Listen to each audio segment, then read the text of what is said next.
going on, everyone? Today's video is going to be all about stabilizers. And every now and again I get this thing in my head where it's like I just have to explain this because I see it on the internet, I hear about it, I see comments and stuff, and I just have to talk about it. And again, like I always say in my videos, this is 100% opinion, but it's opinion based on just like so far me shooting in my lifetime, talking to a lot of like high level people on these topics, understanding it, regurgitating it, and kind of filtering it into my own opinion. This isn't just like some BS that I just am sitting in my basement thinking that this is the right way. The most important thing I think is to think about stabilizers is you should think about it from like a tournament rig style. So tournament rigs, for all the bow hunters out there thinking that why would you ever put like a 30-inch rod, a long 12-inch rod in the back, and it is to increase your steadiness and your forgiveness of the shot. Now, what a stabilizer does not do is it does not fix form, it does not fix your overall shot. Like, it doesn't make you shoot better. It can hide some boo-boos, but it can also enhance your form. If you already have really good form, what stabilizers do is it just enhances your shot. So I'm just gonna go through my setup first, just what I have. I've always really ran a 30-inch front bar. That's pretty standard for people shooting in the competition world. And then I run a 12-inch. So what's really popular is a 12-inch or a 15-inch out the back. I've always really done a 12, 15-inch, just it's almost unnecessary because I can put a little bit of extra weight and do the same thing that a 15-inch rod would do. Things to look for in a good quality stabilizer is it's really important that it is stiff. The whole point of a stabilizer is to like diffuse vibration and to stabilize the shot. And to do the best job at stabilizing the shot is to have a really stiff rod that is super light. The lighter, the better, because that pretty much allows you to focus all of the weight at the end of it rather than to have weight throughout the entire thing. So you would think that maybe weight throughout the entire thing would help reduce vibration, but there's like a fine line of, you know, if you had this thing stacked up with a bunch of like shock pods like this or whatever, but it made it heavy all the way through, it eliminates kind of like what a stabilizer does, which is puts weight as far away from the bow as possible to help stabilize it. In addition, I have a 8-degree quick disconnect down, which like an 8-degree down or the rod sticking straight out are kind of just personal preference. It does have a slightly different feel to it, and I think that it brings the center of gravity a little bit lower because this bar is lower than what it would be like up here. So I don't know, it just kind of sits a little bit better for me, but that is 100% a personal preference thing and just really almost a per bow and per person situation. So that is my target rig, and pretty much my hunting rig is a dumbed down version of the target setup, because obviously you can't have 30-inch rods, you can't, you know, walk around the woods, go up in a tree stand with it. So what I choose on my hunting stabilizers are a 12-inch in the front, and depending on what I'm doing and shooting, but this is a 9-inch or I'll have a 12-inch out the back. I kind of swapped them back and forth. And what a 12-inch would do is would allow me to run less weight to get the same feel, but it's a little longer and does get in the way a little bit. So I'm gonna be talking about my hunting rig pretty much the rest of the time because I feel like that is where the most confusion comes from. I feel like if you're a target archer and you've been around like a good support system of coaches and stuff, you kind of realize what stabilizers are for. But it seems like with the ever-changing market of the hunting space and kind of this prosumer level of hunters, there's a lot of confusion that comes around stabilizers.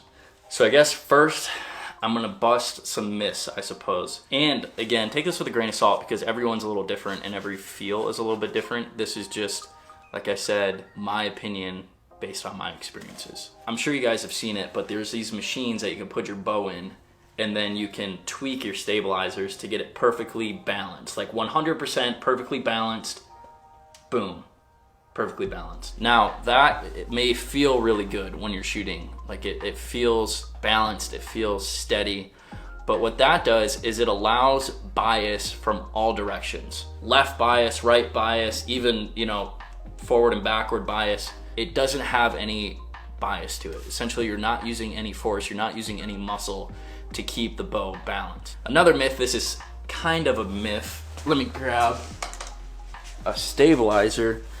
A quiver. If you have a quiver on the side of your bow, you now just added a bunch of weight on the side of your bow. Luckily, with the new Matthews Low Pro quiver, it is tighter and you don't experience it as much. But overall, when you add a quiver to the side of your bow, it adds weight on the right. So naturally, people think that, hey, let me add this side stabilizer on the opposite side to help counterbalance it.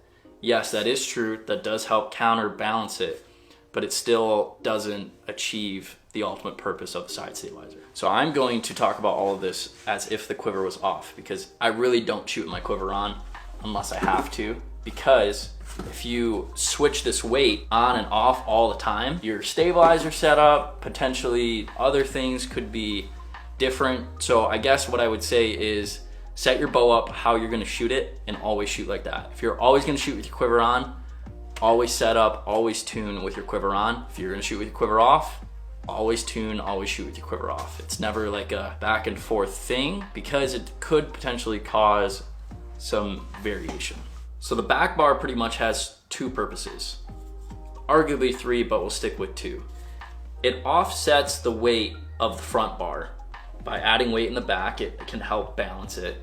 And then secondly, it creates bias. It creates bias by having weight thrown out to the side. So there is an equation, this is a George Riles equation for you have stabilizers or you're thinking about what type of stabilizers to get. It's a simple equation so you can figure out what weight to start at. Obviously, there's some customizability to that. So to calculate the correct weight for your stabilizers so that they can balance each other out, it's the length of your front rod times the weight on that front rod divided by the back bar length gives you the total amount of weight to put onto your back bar. So for example, if we have a 12-inch front rod, and let's just use my example, I have 2 ounces in the front. So that gives us 24, divided by the back bar length. I have 9 on right now, a 9-inch, so divided by 9. So it says I should only need 2.6 ounces in order for the bow to be balanced. Now, if you mix that up, let's say we have a 12-inch front bar with 6 ounces in the front, and then we only have a 7-inch back bar, so divided by 7. So you would need 10 ounces in the back. So it's all just math, kinda. But now let's talk about some target setup. So let's say we have a 30-inch bar in the front and we only have 6 ounces on that front bar. So that gives us 180 divided by, let's say we had a 12-inch back bar. So you need a good 15 ounces in the back to counterweight just 6 ounces in the front. Granted, this is all just a starting point, and personal preference is going to play in a little bit, but this gives you a good starting point on how your weights roughly should be oriented.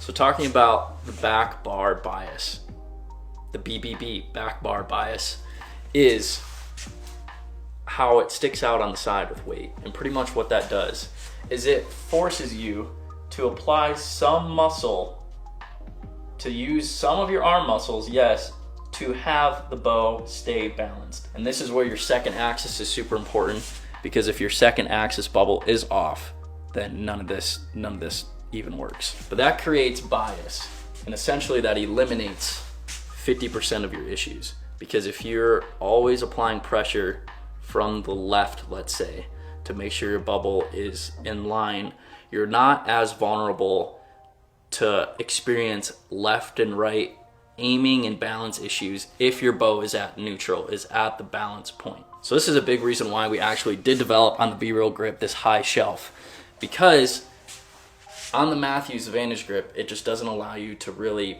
get your finger and be able to use this bias without having some inconsistencies. So if you guys follow along and watch me shoot, my finger is always up on there, which makes me bring my bow into balance, creates that bias, and helps me just be less vulnerable by left or rights. So this is some George Ryle's teachings that I'm talking about, and he actually put together a really good video on all of this, and especially more on the target side of things, so I'll put that right here for you guys to watch.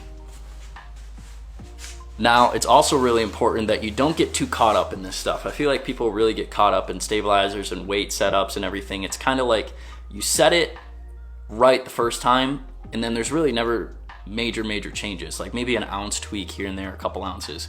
Especially in a hunting setup, you just kind of set it up and forget it. I always just throw on, literally I have 4 and 2. So according to the formula, it is 1.5 more ounces than it's supposed to, but it feels good.